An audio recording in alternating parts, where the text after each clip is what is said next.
Señor Coronel Alfonso Plazas Vega, muy buenos días. Muy buenos días, ministro, muy buenos días a su equipo de colaboradores y a toda su inmensa audiencia. Usted tenía una perspectiva, como dice Ortega y Gasset, muy clara para mirar qué pasaba con el cartel de Cali, el llamado cartel de Cali, cuando mandaban en Colombia los Rodríguez Orejuela. Y Gilberto, el llamado ajedrecista, que decía que era un hombre de paz. Y a nadie le han contado, a nadie le han recordado que Río Cauca abajo bajaban muchos cadáveres.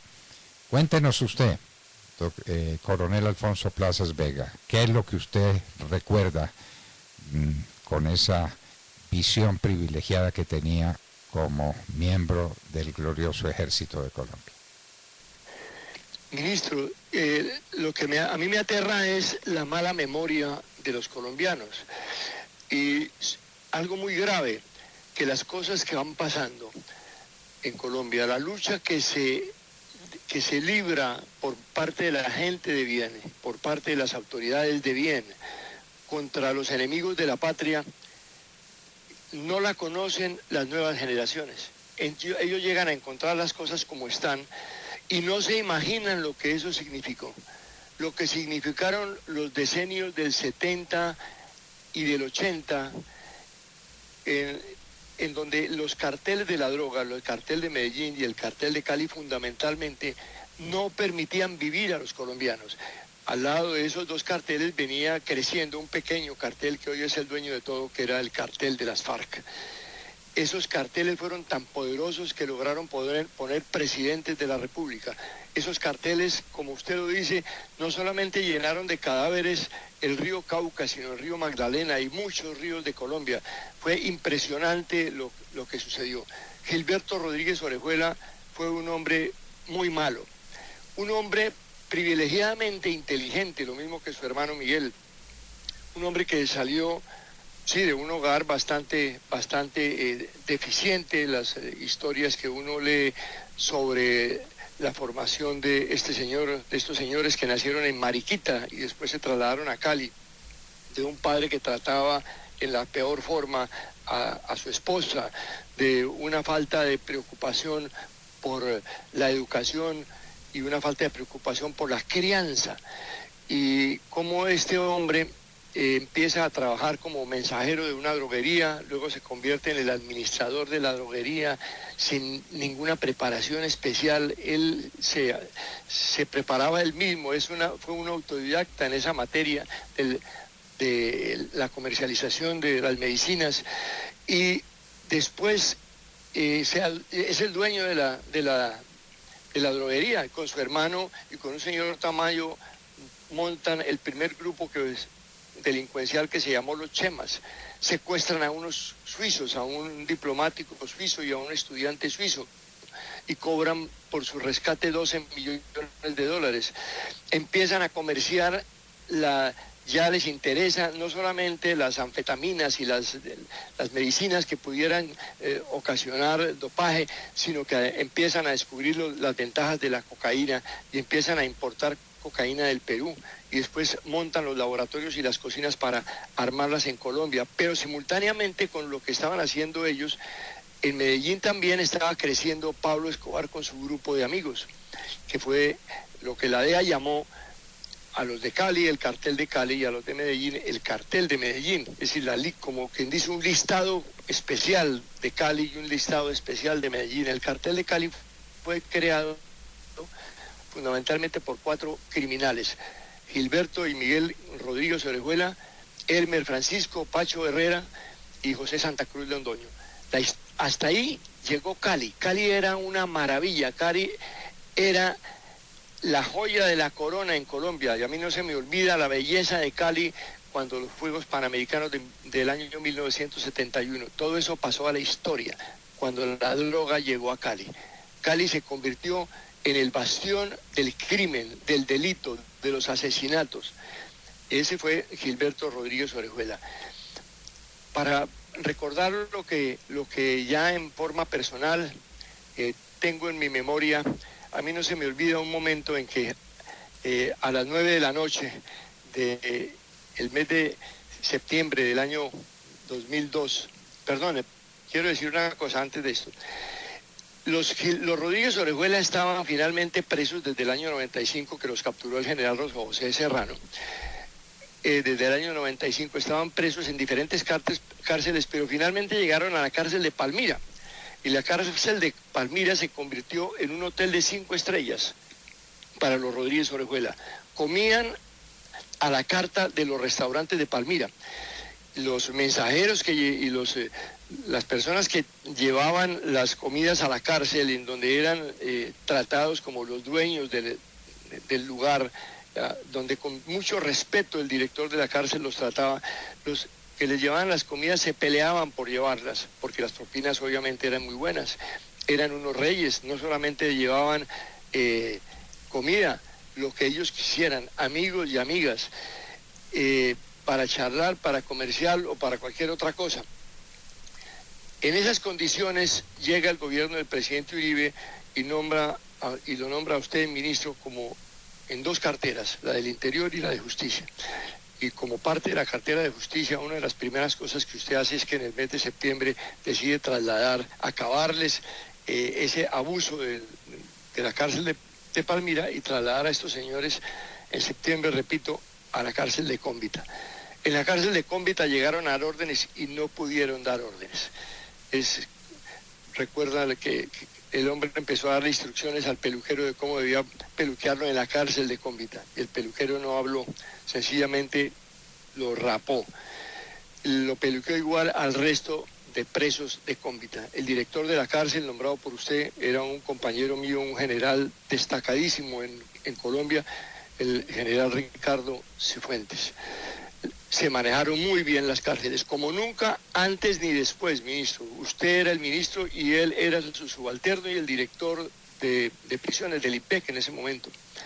Todavía sigue con ese nombre. Una institución que está decaída, una institución que tiene muchos cuestionamientos nuevamente. Lo cierto es que llegaron ya a Cómbita.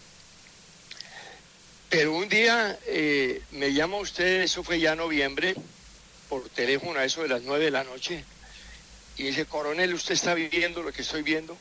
Ahí va saliendo libre el señor Gilberto Rodríguez Orejuela. ¿Qué había sucedido?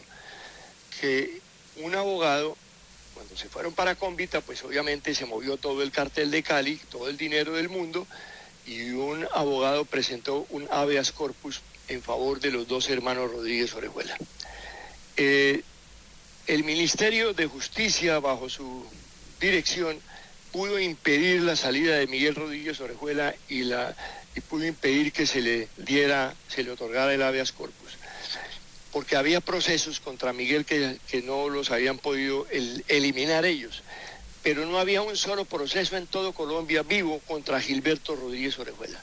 Y Gilberto Rodríguez Orejuela salía de la cárcel de Cómbita seguido por su abogado, un señor Arbeláez, doctor Arbeláez, da tristeza decirle doctor, que era el que le cargaba las maletas.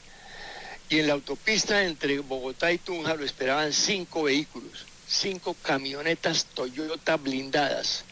Y las 5 camionetas Toyota blindadas, cada una con 5 o más escoltas, armados hasta los dientes.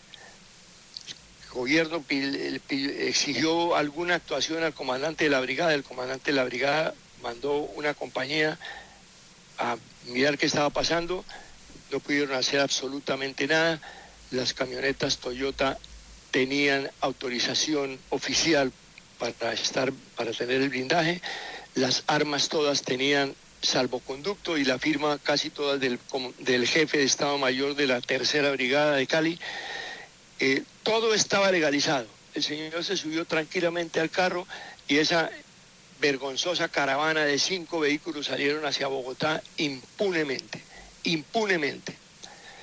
En la dirección de estupefacientes, como en todo el ministerio bajo su dirección, estábamos en crisis porque nosotros estábamos muy comprometidos con las ideas y con el liderazgo que usted tenía por tratar de sacar a Colombia adelante en los temas tan delicados como eran estos.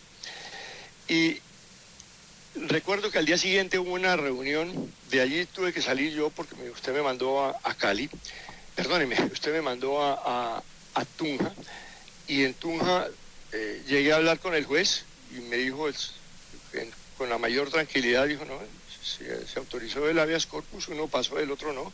Ellos tienen una fianza cada uno de 15 millones de pesos.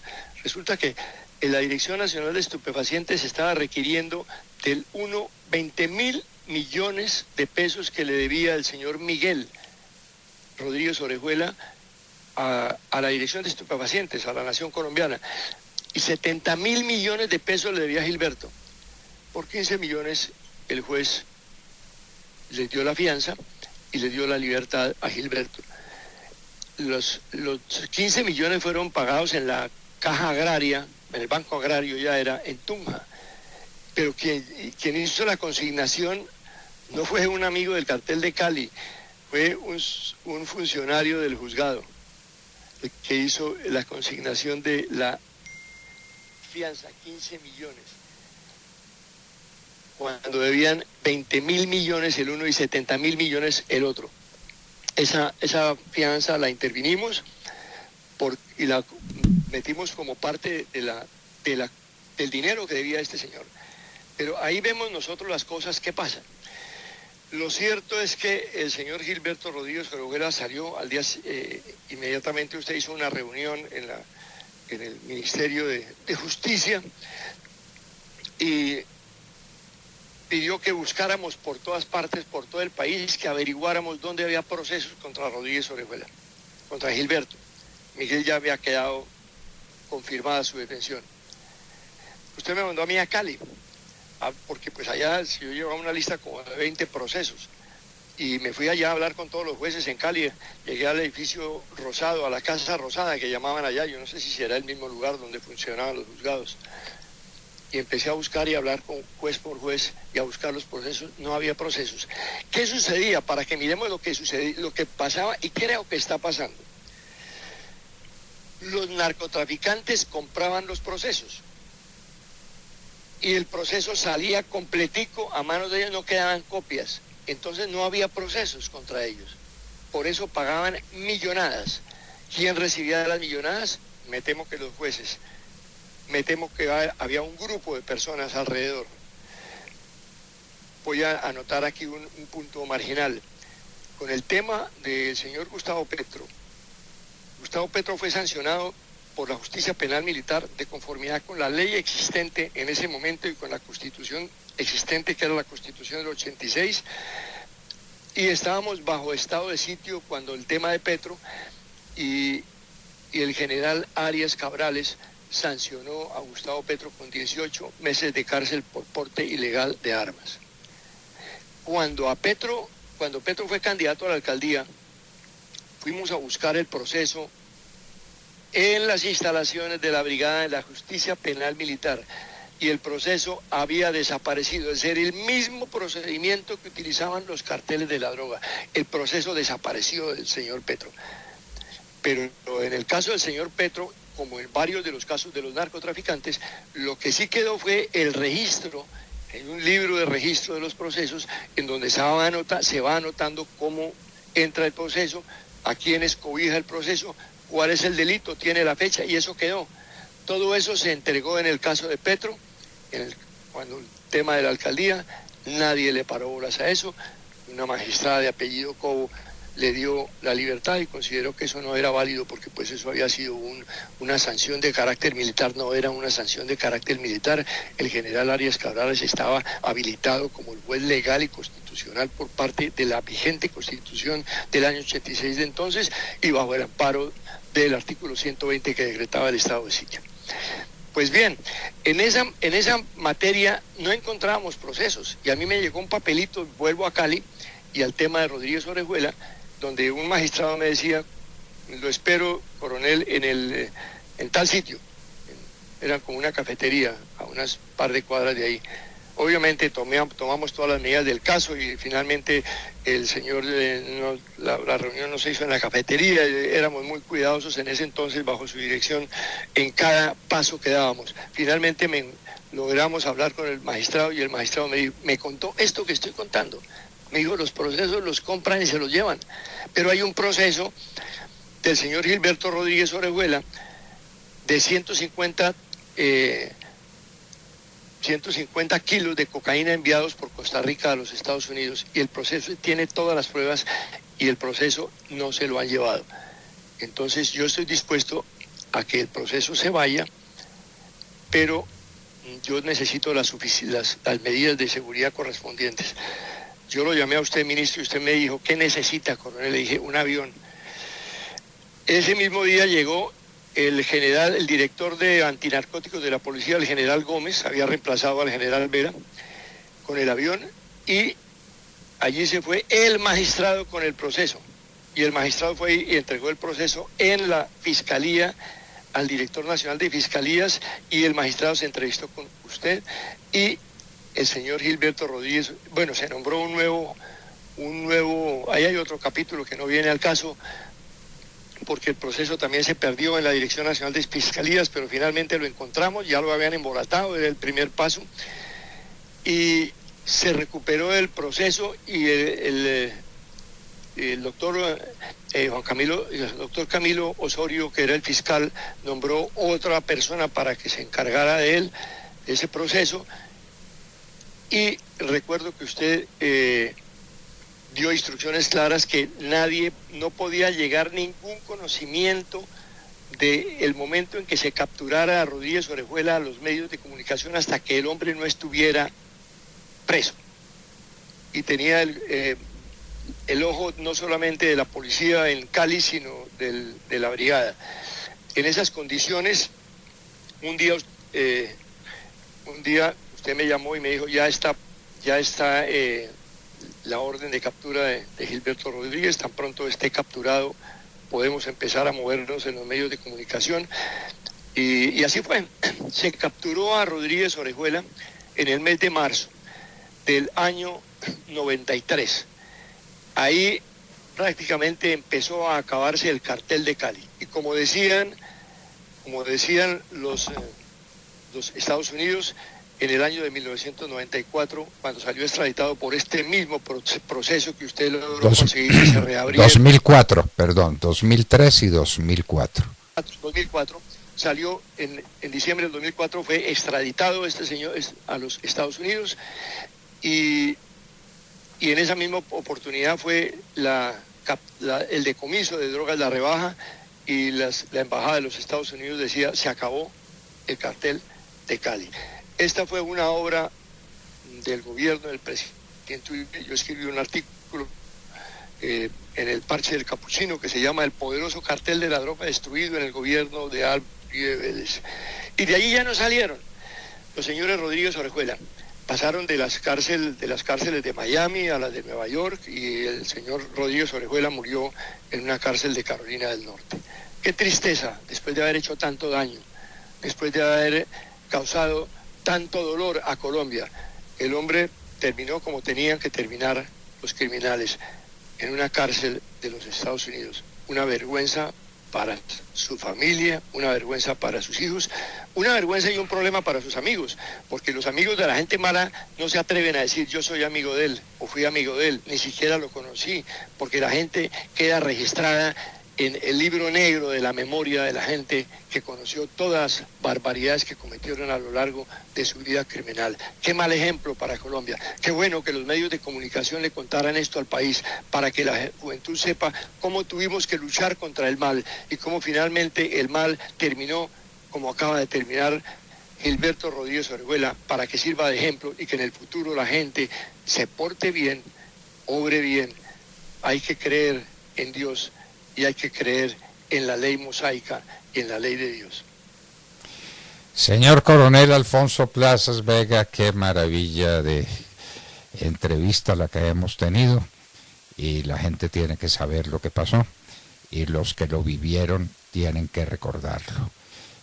Curiosamente, a los medios de comunicación, cuando hablan de los Rodríguez Orejuela y de Gilberto en particular, se les olvida todo el proceso en Palmira, se les olvida Cómbita, todo eso se les olvida. Es muy curioso.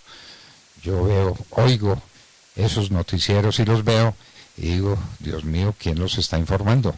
Y qué mala memoria la que tienen. Ni Palmira existió, ni Cómbita existió, nada de esas cosas pasaron, y fueron, como nos la narra el coronel Alfonso Plazas Vega, a quien le damos nuestros agradecimientos por acompañarnos en la hora de la verdad. Muchas gracias, señor coronel.